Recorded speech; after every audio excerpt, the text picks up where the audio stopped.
மரணம் நம்மை இந்த உலகத்திலிருந்து, பாவத்திலிருந்து நமக்கு ஓய்வு கொடுக்கிறது.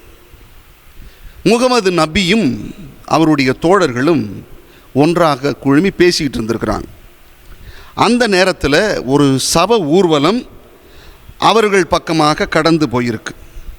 அப்போ அதில் தோழர் ஒருத்தர் காட்டி, இந்த சவத்தை காட்டி சொன்னாங்களாம், இங்கே பாருங்கள் இறந்து போய்கிட்டு இருக்காங்க பாவம் அப்படின்னு சொல்லியிருக்காங்க. அப்போ அவர் சொன்னாராம், இல்லை இவர் ஓய்வு பெற்றவர் என்று சொன்னாராம்.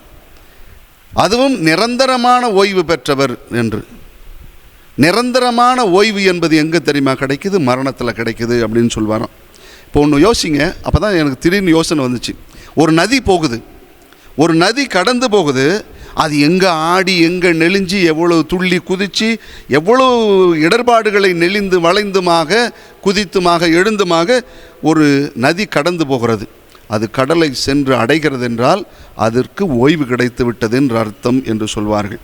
ஆமாம், இந்த உலகத்தில் நாம் வாழும் வாழ்க்கையில் எவ்வளவு பாவம், எவ்வளவு பொறாமை, எவ்வளவு கஷ்டங்கள், எவ்வளவு நெருக்கடிகள், இவை எல்லாவற்றிலிருந்தும் நமக்கு ஓய்வு கிடைக்கிறது என்றால் அது மரணம் மட்டும்தான்.